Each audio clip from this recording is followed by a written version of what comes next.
بسم الله الرحمن الرحيم نحمده ونصلي على رسوله النبي الكريم أما بعد فأعوذ بالله من الشيطان الرجيم بسم الله الرحمن الرحيم وننزل من القرآن ما هو شفاء ورحمة للمؤمنين ولا يزيد الظالمين إلا خسارا وقال عليه الصلاة والسلام إنما أنا رحمة مهداتنا.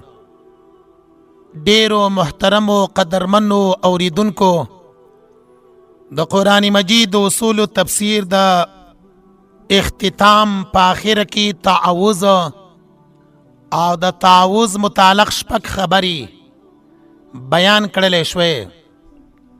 نن زمونږه د درس آغاز اوسنی آغاز زمونږه د درس دا د تسمیه نه کولی شي چې هغه بسم الله الرحمن الرحیم ده. تسمیه کې مونږه د یو څو خبرو بحث کوو. یو معرفت او پیژندګلي د تسمیه د بسم الله الرحمن الرحیم، دویم کیفیت څنګه ده، دریم ما لاجله تسمیه د څه د وجې نه مونږه تسمیه وایو.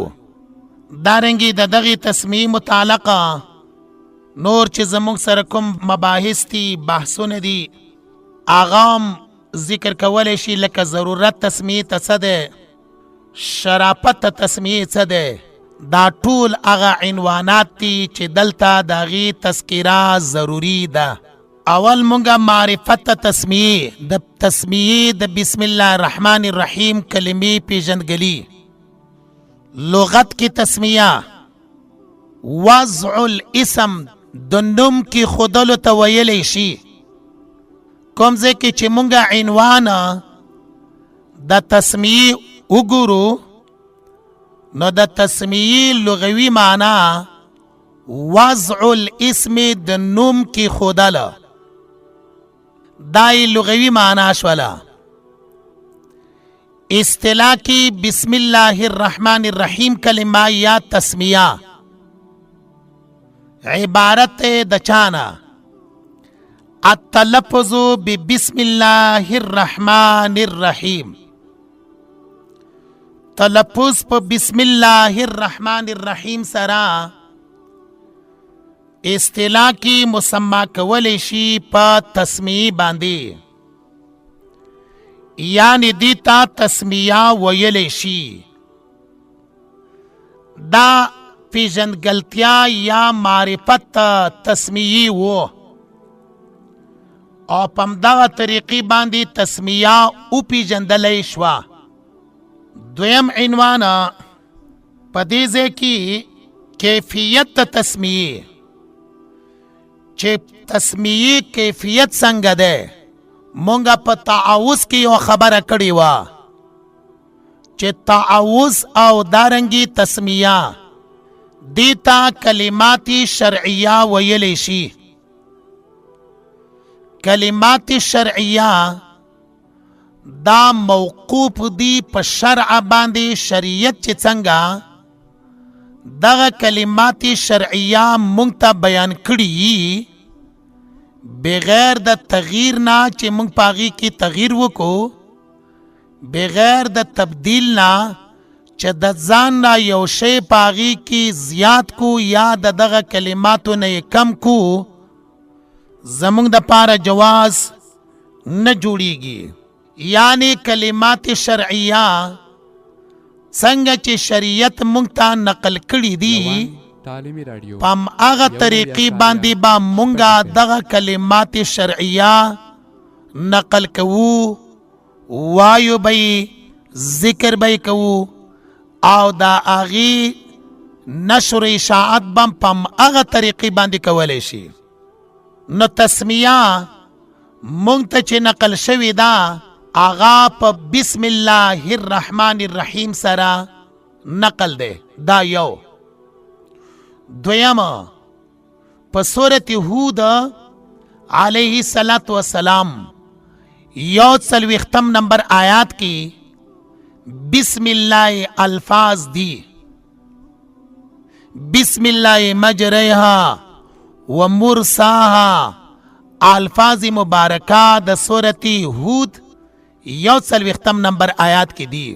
دارنگی د بسم اللہ الرحمن الرحیم کیفیت دا ہر سورت پا اول کی بسم اللہ یا تسمیہ ذکر شوی دا ام دغی کیفیت تے پمدی کیفیت باندی بے منگا ادا کوو.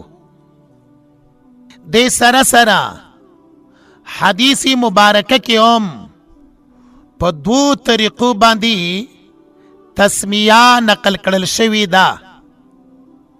اول یو حدیث مبارکہ کی دی بسمک ربی وضعت جنبی. دویاما یو روایت کی دی اللہم بسمک اموت و احیا. دریاما یو بل روایت کی دی بسم اللہ الذی لا يضر مع اسمه شيء في الأرض ولا في السماء وهو السميع العليم. دا اغا طریقی دی دا تسمیه چه پا احادیث و مبارکو کی نقل کرل شوی دی. زمونگا دا احادیثو دا 50,000 تقریبا دا احادیث مجموعہ یو کتاب دے کنز العمال داغا پا جلد اول کی 408 نمبر صفحہ کی وضاحت کڑے دا قریشو چکلا دا رسول اللہ صلی اللہ علیہ وسلم سرا دا سہیل بن عمر پا مشرے باندی دا مذاکراتو نورستا چکلا صلحہ نامہ لکلا. یعنی قریشو شپگم کال دی ہجرت باندی دا رسول اللہ صلی اللہ علیہ وسلم سرا چکم صلح نامہ لکلا. پاغا صلح نامہ کی علی رضی اللہ تعالیٰ عنہ دلکلو ذمہ داری پغاڑا باندی وا آغا دارنگی ولکلا. بسم اللہ الرحمن الرحیم هذا ما قضا علیہ محمد رسول اللہ. دا غزے کی دا قریشو دا مذاکراتو دا ٹیم مشر سہیل بن عامر آغا تنقید اعتراض وکڑلو. وی ویلے چھ بسم اللہ الرحمن الرحیم بنلی کے بلکہ بسمک اللہم الفاظ بلکے. نو دادا سہیل بن عمر تجویز وہ او پا دغا تجویز باندی لکل وکڑلے شوالا. دو دے سبق ابتدائی حصی تبیا رازو آغا دا چے تسمیہ دا کلمہ شرعیہ دے. کلمات شرعیہ پا شریعت باندی موقوب دی. او دلتا دیو بلی خبری وضاحت کو. بعضی خلقی آغا خطون لکی یا یو بل سلکائی کی وسوا شپگ اتیا عدد لکی پا دی نیت سرا چه دا حروف ابجد پا اعتبارا دا دا بسم اللہ الرحمن الرحیم دا الفاظو مجموعہ دا. نو دلتا دا مسئلہ یادول پکار دی چو وسوا شپگ اتیا عدد پا زید بسم اللہ الرحمن الرحیم باندی اس کار نشی ورکولے او دا بسم اللہ حق دا نشی ادا کولے. سوال دا رازی چه دا دا بسم اللہ الرحمن الرحیم حق ولی نشی ادا کولے. جواب دا دے چه تسمیہ کلمہ شرعیہ دا او کلمہ شرعیہ دا پا شریعت باندی موقوف دی. وسوا شپگ اتیا عدد شرعان دا بسم اللہ پا زیبان دی منگتا ندے نقل شوئے. لہذا 286 عدد د بسم الله کار نشي ورکولی. دا ورسره یو مسله شوله. او د تسمیه یعنی بسم الله الرحمن الرحیم داغي وضاحت مخی تراغلو. مونږ په اجمال کې یو بل عنوان ذکر کړی و. اغا عنوان داو ما لاجله التسمیه، چې تسمیه د څه دپاره مونږ وایو، د څه غرض دپاره مونږ تسمیه وایو. کور کې زنانه کار کې تسمیه بسم الله وایي، نارینه بسم الله وایي. د بسم الله ویلو وجه څه ده؟ نو هغه عنوان کوم چې مونږ ذکر کړی و ما لاجله التسمیه داغي وضاحت دارنګې ده. یعنی تسمیه مونږ ځکه وایو اول لحصول البرکة والاستعانة في كل الامور. بسم الله تسمیه د دې دپاره وایو چې برکت حاصل کو. یو دویم چې کوم کار مونږ کوو په دغه کار کې د الله پاک امداد زمونږ سره شامل حال شي. د دې خبرې دپاره مونږ تسمیه وایو او د تسمیه ذکر کوو.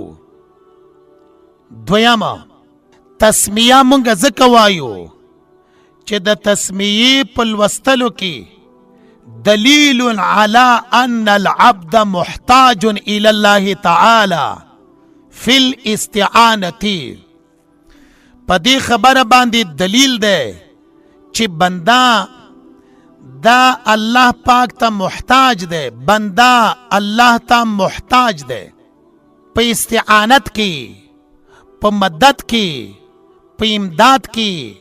چاته؟ الله جل جلاله ته.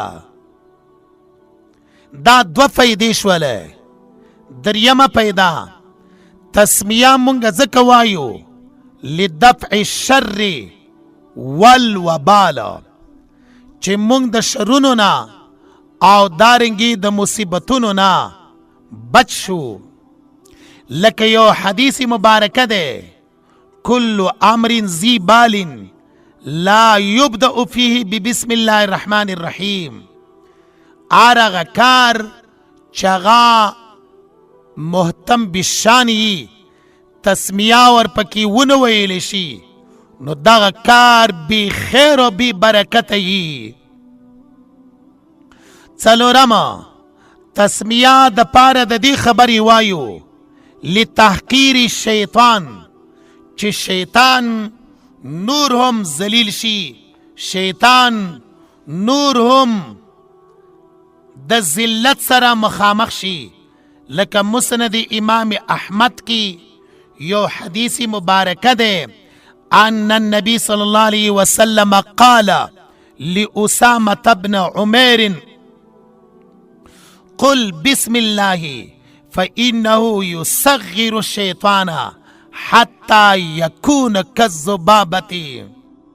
نبی کریم صلی اللہ علیہ وسلم اسامہ ابن عمیر تا فرمائی تا تسمیہ بسم اللہ الرحمن الرحیم وایا، پدی باندې شیطان دومره ذلیل او شرمنده کولی شي آن تر دې پورې چې د ده حیثیت د مچ نه هم زیات حقیر او خراب شي.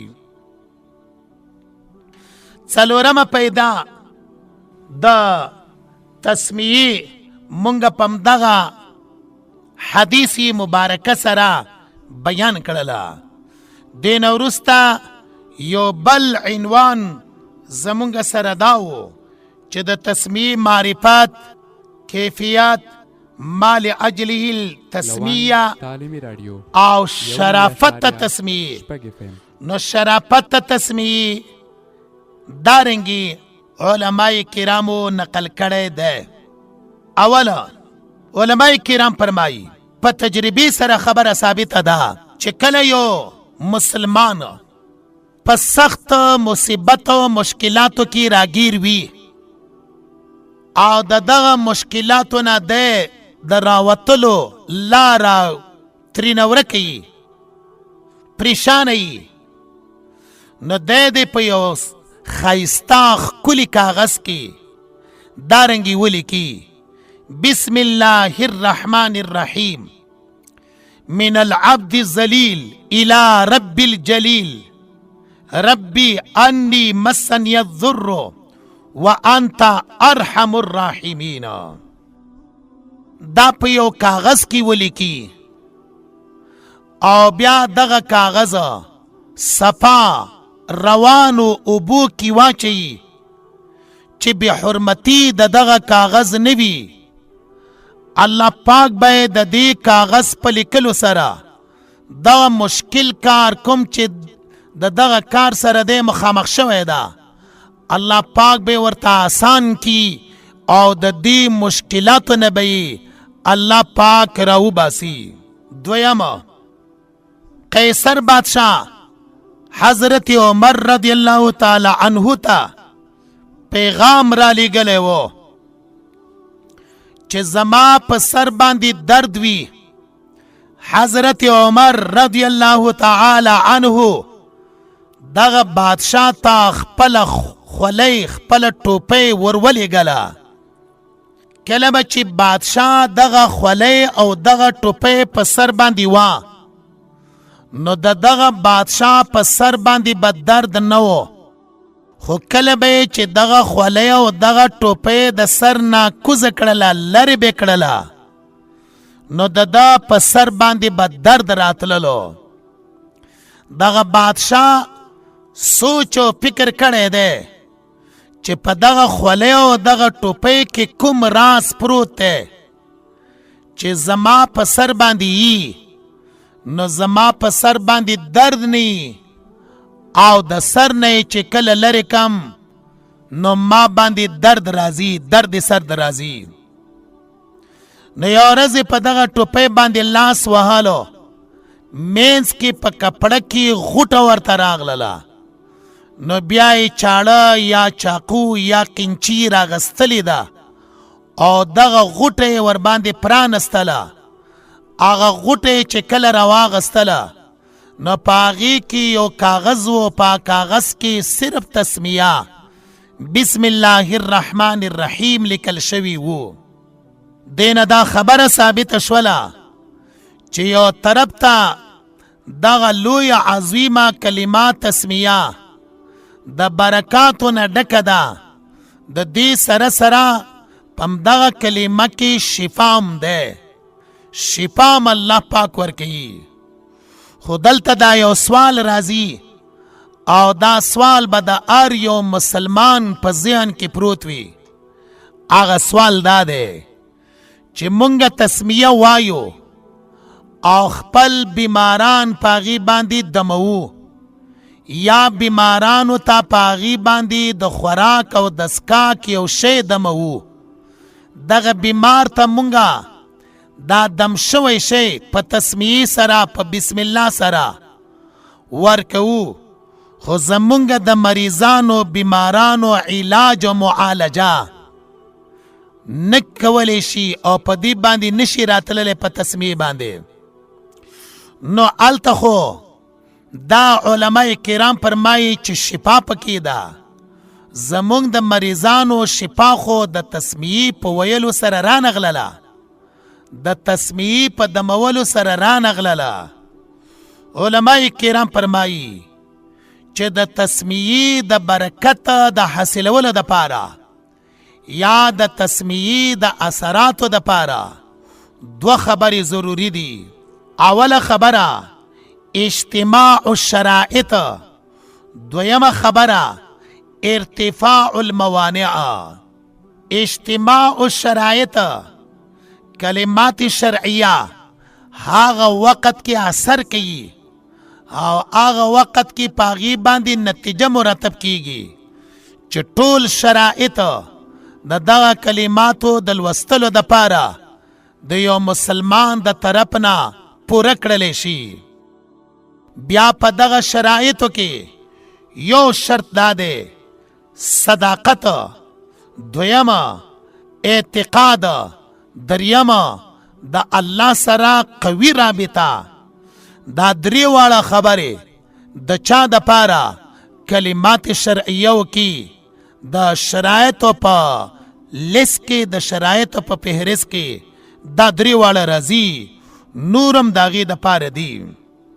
پاتې شوله موانع، ارتفاع الموانع، چې کله دا کلمه شرعیه ته وایې یو طرف ته به شرایط پوره کوي، دویم طرف ته موانع رکاوټونه د قبولیت دپاره، د اثر دپاره چې کوم رکاوټونه دي، کوم مزاحم شیان دي، د هغې نه به ځان ساتئ، هله به دغه الفاظ بیا اثر کوي. د هغې دپاره بیا دوی فرمایي خیالات فاسده، توهمات شیطانیه، د دې نه به انسان پاک وي، د ده ذهن به د دې نه پاک وي، نو هله به دغه کلمات شرعیه اثر کوي او د هغې نتیجه به مونږه په دنیا کې په خپلو سترګو باندې وینو. که چېرته اجتماع الشرایط ته شرایطو پروالی نه وي، دارنګې ارتفاع الموانع مزاحمتونو نه ځان ساتل نه وي، نو که مونږه په ډېر کراتو مراتو سره دغه کلمات شرعیه ووایو، مونږ باندې به هغه نتیجه به مونږ ونه مومو کومې نتیجې دپاره چې مونږه تسمیه یا نور کلمات شرعیه وایو. دې دپاره د تاریخ په کتابونو کې دي چې حضرت خالد بن ولید رضی الله تعالی عنه زمانه کې او داغه په قیادت کې، داغه په امارت کې چې کله مجاهدینو کفار محاصره کړي وو، هغوی ورته دا دعوت ورکړلو چې مونږه ستاسو دین منو، بشرطې چې ستاسو امیر زمونږ سره مخامخ کینی او زمونږ سره مذاکرات وکړي. حضرت خالد بن ولید رضی الله تعالی عنه د مذاکراتو دپاره ورغللو. بیا دوی ورته دا وویلې چې مونږ نور څه مطالبات نه لرو، خو دا د زهرو ګیلاس ته یا د زهرو جام ده، دا ته وڅکه، که په تا باندې اثر ونه کړلو نو مونږ ته به پته ولګېږي چې ستاسو دین حق دی، اسلام آسمانی دین دی، محمد صلی الله علیه وسلم خاتم النبیین دی، مونږ به در سره ومنو. خالد بن ولید رضی الله تعالی عنه ته فرمایي دا خو ډېره کمزوري مطالبه ده. د زهرو نه ډک جامې خالد بن ولید رضی الله تعالی عنه ته راوړلو. خالد بن ولید رضی الله تعالی عنه دا الفاظ مبارکه ورباندې ولوستله: بسم الله الذي لا يضر مع اسمه شيء في الارض ولا في السماء وهو السميع العليم. کله چې د زهرو په ډک جام باندې یا د زهرو په ډک ګلاس باندې دغه کلمات شرعیه تسمیه دای وویله او بیا یې وسکلله، دته یې هیڅ ضرر ونه رسولو. او په همدغه وخت کې چې څومره خلک وو مطالبه د چا د مناظرې کړې وه، د استدلال مطالبه یې کړې وه، د اسلام د حقانیت مطالبه یې کړې وه، الله پاک د دغه خالد بن ولید رضی الله تعالی عنه په دغه الفاظ مبارکو سره او د زهرو نه ډک جام پسکلو سره هیڅ اثر یې په هغه باندې ونه کړلو. خو زمونږ د زمانې مسلمانان هغه داسې نشي کولی. زمونږ دپاره داسې اجازت نشته. ها اجازت به وي چې کله په مونږ کې اجتماع د شرایطو راشي او ارتفاع د موانعو راشي، نو لہذا دا یو اشکال و، یو اعتراض و چې عام طور سره د خلکو په ذهنونو کې راتلو، هغه دا چې مونږ کلمات شرعیه وایو لیکن هغه اثر، هغه نتیجه کومه چې زمونږ په ذهن کې ده، کومه چې زمونږ تمنا کې ده، کومه چې مونږ آرزو یې کوو، هغه آرزو زمونږ په دې باندې نه پوره کېږي. هغه دا دی چې په مونږ کې دوه خبرې کې یو خبر کې به خامخا نقصان یي، یا به اجتماع د شرایطو نه وي یا به ارتفاع د موانعو نه وي. دا د تسمیې متعلقه هغه ضروري خبرې وې چې تر دې پورې بیان کړلی شولې. اوس مونږه د تسمیې معنا کوو، لفظي ترجمه یې کوو، او د هغې نه وروسته بیا د تسمیې متعلق چې کوم پاتې شوي تحقیقات یې هغه مخې ته وړو. نو د بسم الله الرحمن الرحیم ترجمه به دارنګې کوو. بسم الله، خاص په نوم د الله پاک، الرحمن چې بې حده مهربان دی، الرحیم رحم والا دی. شروع کوما عام طور سره خلک ترجمه دارنګې کوي، بسم الله الرحمن الرحیم، شروع کوم په نام د الله. مونږه پښتو کې دا لفظ د شروع دا په آخر کې وایو او ترجمه دارنګې کوو، بسم الله، خاص په نوم د الله پاک، الرحمن چې رحم والا دی، الرحیم مهربان دی. شروع کوما. داسې ترجمه ولی مونږ کوو؟ داسې ترجمه ځکه کوو چې د عربی د اصولو ضوابطو په رڼا کې با ته حرف جاره ویل شوي دي او دا لفظ د اسم تر آخره پورې دا ټول مجرور دی. بیا په علم النحو کې قاعده دا ده چې جار مجرور متعلق غواړي. د دې متعلق د بصرینو په نیز باندې په آخر کې مقدر وي، مؤخر وي، پټ وي یعنی رسته وي. نو د عربی د ضوابط او د قواعد مطابق ترجمه د تسمیه او دارنگی متعلقی بیا دارنگی رازی.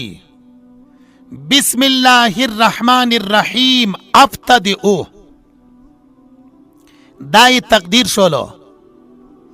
کله چې تقدیر یې بسم الله الرحمن الرحیم ابتدئو ده، ابتدئو، نو پښتو کې مونږ ځکه دارنګې ترجمه کوو، بسم الله، خاص په نوم د الله پاک چې بې حده مهربان دی، رحم والا دی. شروع کوما. اوس راځو دې خبرې ته چې بسم الله کې مونږ وایو خاص په نوم د الله پاک. دا خاص لفظ ولی وایو؟ خاص لفظ ځکه وایو چې دلته کې متعلق ورسته شوی دی، جاری مجرور مخکې دی.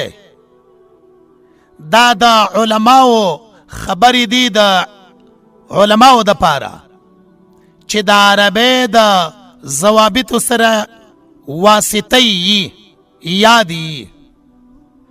متعلق چې هغه ابتدئو دی، دا وروسته دی. جاری مجرور چې هغه بسم الله الرحمن الرحیم دی، دا مخکې شوی دی. نو علما وایي چې دلته کې تقدیم د ما حق و تاخیر، هغه شی چې د هغه وروسته کول دا حق و لایق و چې وروسته شوی و خو دلته مخکې دی. یعنی بسم الله الرحمن الرحیم نه ابتدئو مخکې وای، خو دلته وروسته شوی دی.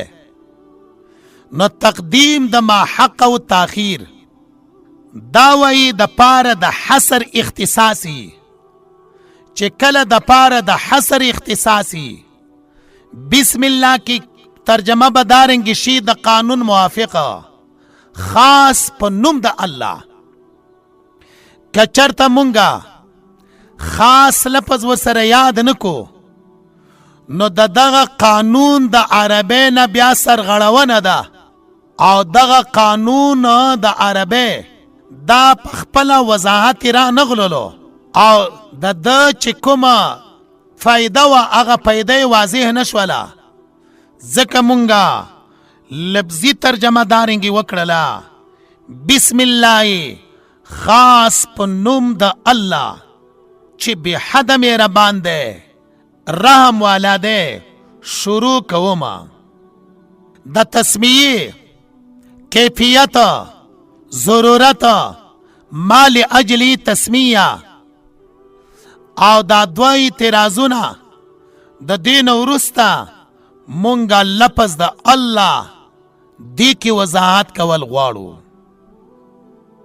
لفظ د الله خبره علماو ته متوجه ده خبره د عربیت سره آشناو دوستانو ته متوجه ده هغه دا چې لفظ د الله مونږ وایو دا مشتقی دی که غیر مشتقی دی په دې کې اختلاف د علماء کرامو ذکر کړل شوی دا بعض وایي چې دا د الله ذات لپاره علم دی مشتقی نه دی بعض وایي چې نه لفظ د الله مشتقی دی کله چې دا لفظ د الله مشتقی شي یعنی د بل چانه غستل شوی دی دا لفظ نو بیا اشتقاق د چانه شوی دا دا غي په باره کې راتلونکي احتمالات مفسرینو کرامو نقل کړي دي بعض علماء کرام فرمایي لفظ د الله مشتق دی د الها یعلهون الها یعلهو خپل معنی د عبادت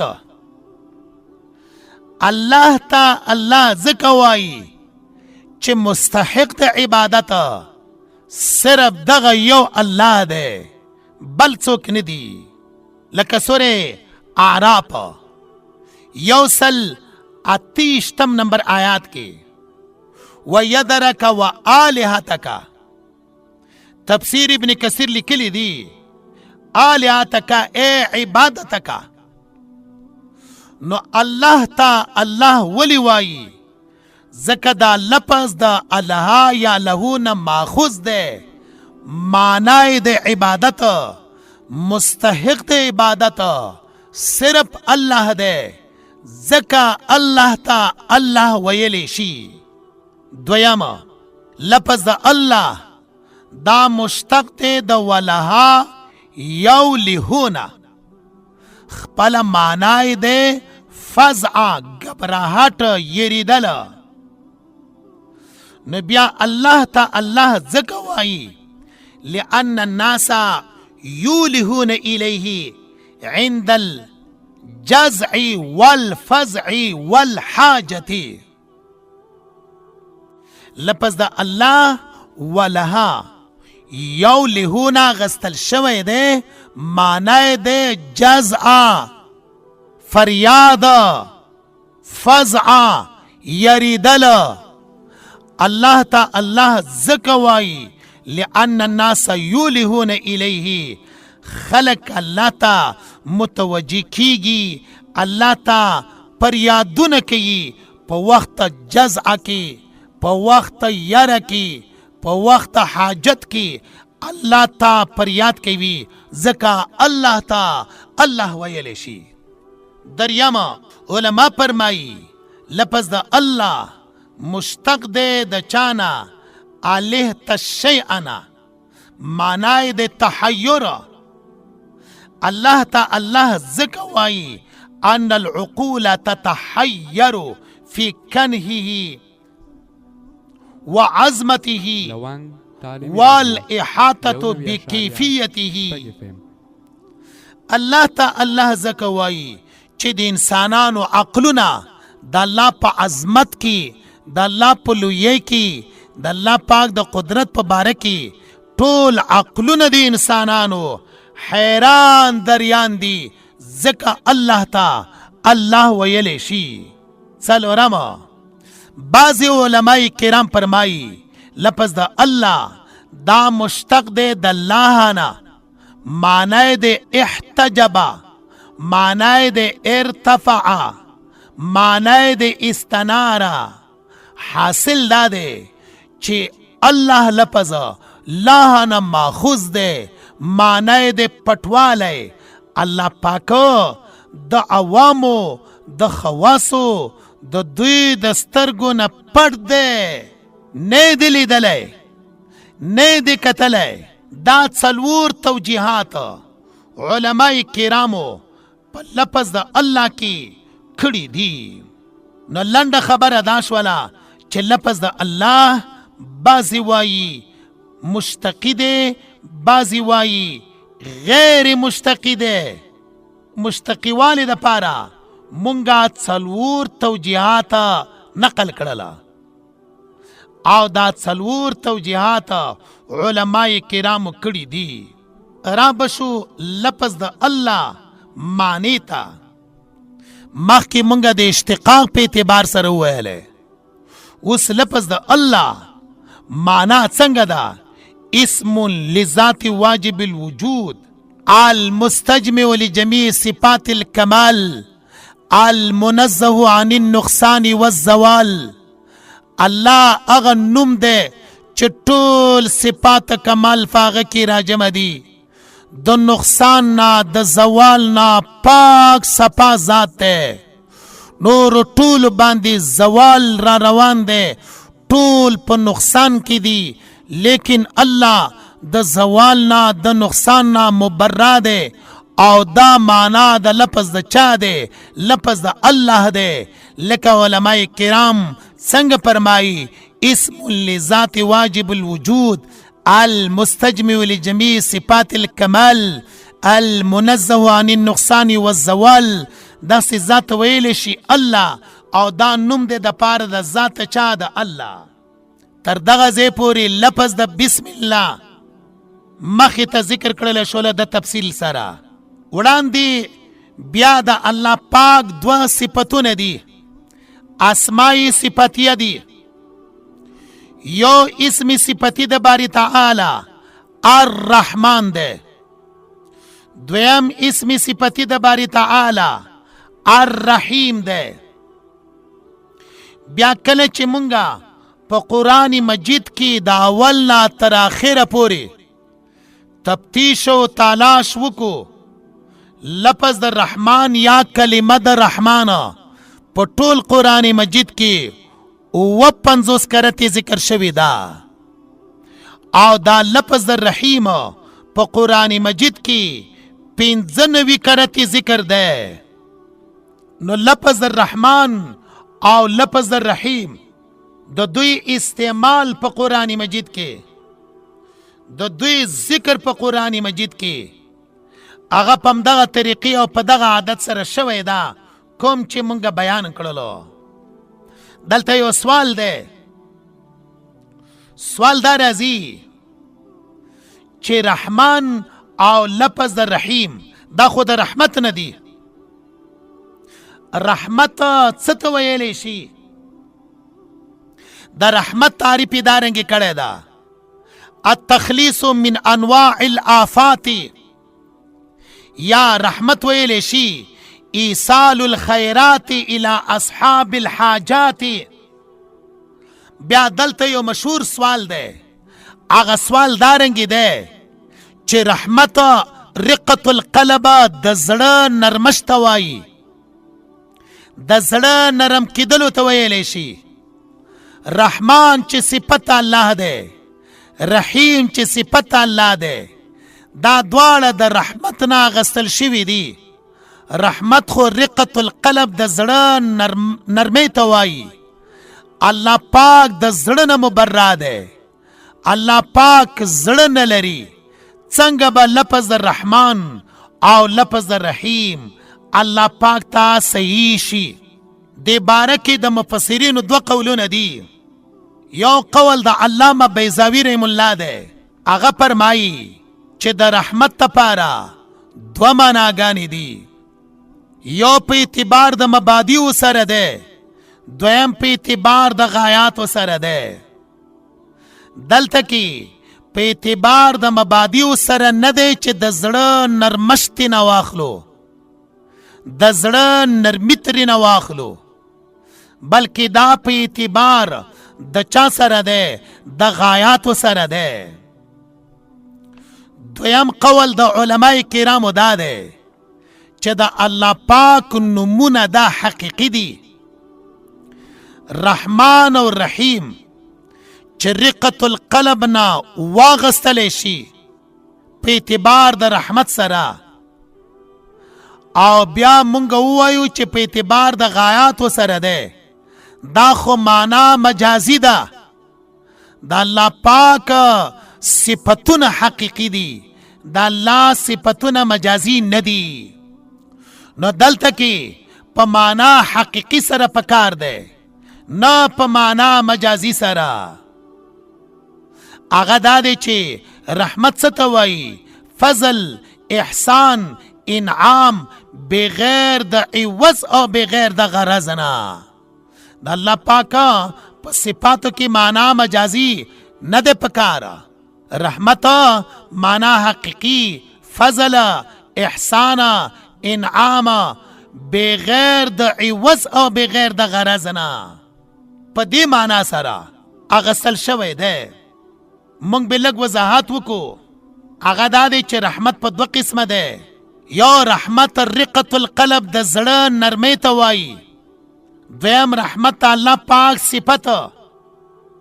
نو دلته کې د رحمان او رحیم چې د رحمت نه واغستلی شي د الله پاک صفت ته، معنا مجازي وی نه دی پکاره. بهرحال دا د علماء کرامو د اختلاف یو صورت و چې دلته کې ذکر کړلی شولو. را بشو دې خبرې ته چې په بسم الله الرحمن الرحیم کې تسمیه کې درې نومونه د الله پاکه چې یو الله دی، بل رحمان دی، بل رحیم دی، ولی ذکر کړلی شوله؟ د دې دپاره جواب دا دی، لفظ د الله ځکه منتخب شولو، لفظ د الله دلته ځکه راوړلی شولو چې ټول نومونه خو په بسم الله الرحمن الرحیم کې د الله پاک ته نشي ذکر کولی، هغه ممکن نه و. نو لفظ د الله چې راوړلی شولو، مونږ د لفظ د الله معنا اسم لذات واجب الوجود المستجمع لجميع صفات الكمال المنزه عن النقصان والزوال، چې کله دا تعریف ته لفظ د الله واغسلی شي، نو لفظ د الله دلته چې ذکر شولو اجمالا د الله پاک ټول نومونو ته دا یو لفظ د الله شامل ده. نو دا خو ذکر راوړلی شولو چې ټول نومونه دلته ممکن نه وو. داسې یو نوم د الله چې ټولو نومونو ته شامل و، هغه لفظ د چا دی؟ لفظ د الله دی. ځکه په بسم الله الرحمن الرحیم کې راوړلی شولو. پاتې شوله لفظ د رحمان او لفظ د رحیم، دا ولې ذکر شوله؟ لفظ د غفور، لفظ د ودود، لفظ د الله پاک د اسماء حسناو یو بل لفظ ولې ذکر نشولو چې دا دوه نومونه دلته منتخب شوله؟ علماء مفسرین کرام فرمایي چې بسم الله الرحمن الرحیم تسمیه کې اصل مقصود استعانت ته، یعنی دا الله پاک نه مدد. کله چې الله پاک نه مدد مونږ غواړو په بسم الله الرحمن الرحیم کې، نو مناسب دا دی چې صفات جمالیه د باری تعالی ذکر شي، صفات جلالیه د الله پاک را نوړلی شي، بلکې صفات جمالیه د الله پاک ذکر کړلی شي. د الله پاک په صفات جمالیو کې لفظ رحمان، لفظ رحیم دواړه دلته کې منتخب شوله. لنډه خبره دارنګې شوه چې زمونږ درس د تسمیې نه شروع شولو. په تسمیه کې چې څومره د تفسیر په لحاظ سره عنوانونه وو، کیفیت تسمیه، ضرورت تسمیه، ما لاجله التسمیه، شرافت تسمیه، بیا د تسمیه لفظي ترجمه.